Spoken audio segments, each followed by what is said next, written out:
Équipement et plongée.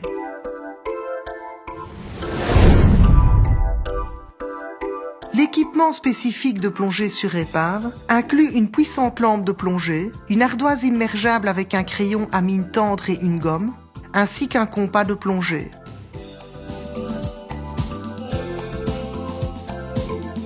Rappelle-toi cependant que la lecture de ton compas de plongée sera fortement influencée par les masses métalliques.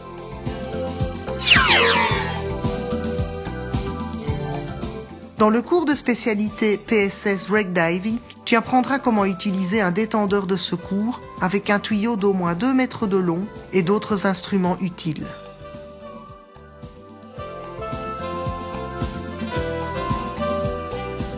Si tu te retrouves retenu par des lignes ou des câbles sur une épave, tu emporteras divers outils coupants, tels qu'un couteau aiguisé et un coupe-fil. Une paire de cisailles s'avérera excellente pour couper des câbles électriques.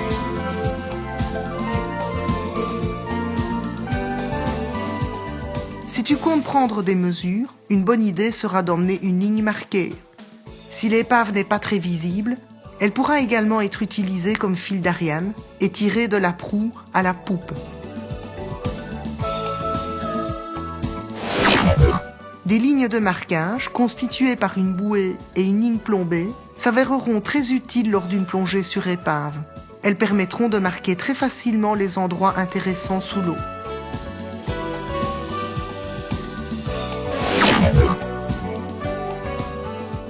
Si l'épave est bien connue, lors du briefing avant la plongée, la route, les ouvertures, les particularités de l'épave seront passées en revue.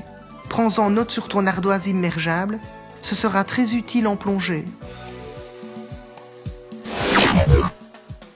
La plongée épave du cours Advanced sera effectuée à l'extérieur de l'épave. Tu apprendras à en estimer les dangers possibles, à identifier les points les plus intéressants et à dessiner une carte de l'épave.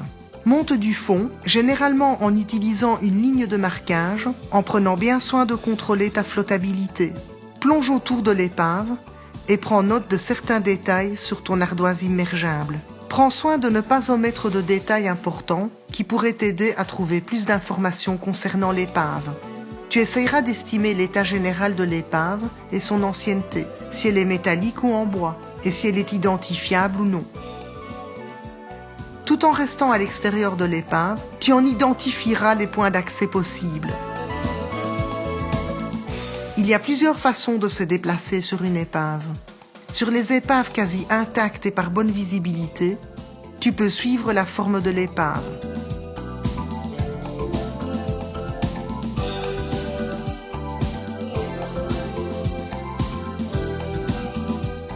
Avec des épaves brisées par la mer ou en cas de mauvaise visibilité, tu utiliseras des points remarquables et les noteras sur ton ardoise.